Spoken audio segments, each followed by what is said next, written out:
Okay, now it's time for the really interesting bit, which is proxying device traffic through Fiddler. Fiddler may already be quite a common tool to you. Many developers use it in order to look at the HTTP requests that their web apps are making via the browser. What a lot of people don't know, however, is that you can also use Fiddler to look at the HTTP requests that your devices are making. Things like phones and tablets. We're going to look at both of those in this course. It's actually very simple. There's only 3 steps to proxying the traffic from your device via Fiddler. Firstly, we're going to configure Fiddler so that it will accept remote connections, that is, connections from machines that are not the one you're actually running the Fiddler client on.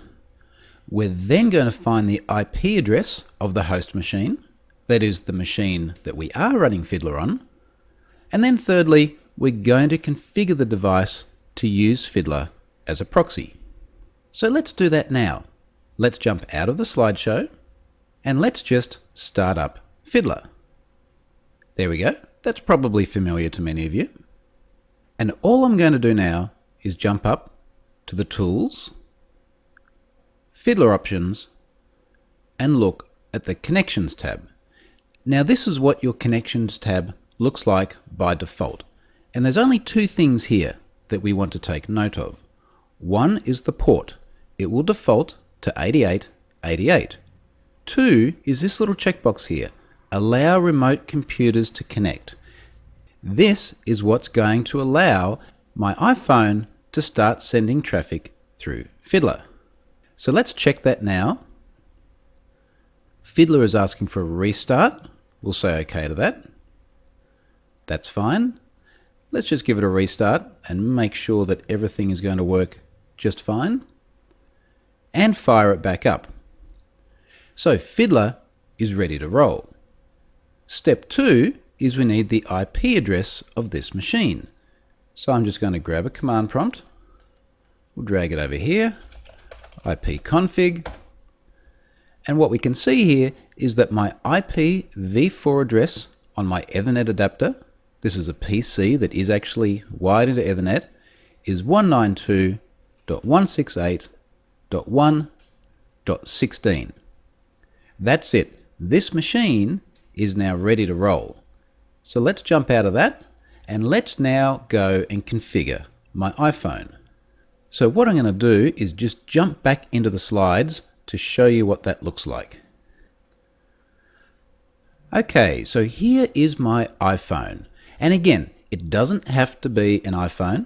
That's just the device that I have and I'm going to be using when I actually demo a real device throughout this course. What I've done is jumped into the current Wi-Fi connection. So this is the first thing. Make sure the device is on Wi-Fi and it is on the same network as the machine running Fiddler. This one's called My Wi-Fi Network.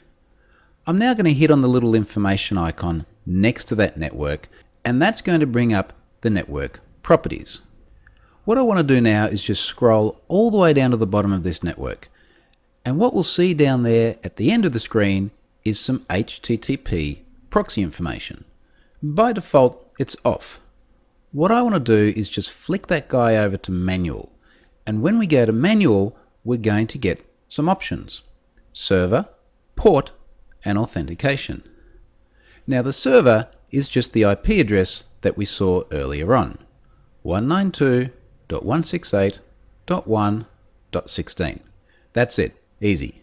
The port is going to be 8888. So remember we saw that in Fiddler just a little bit earlier on. That was the default. We don't need to touch authentication.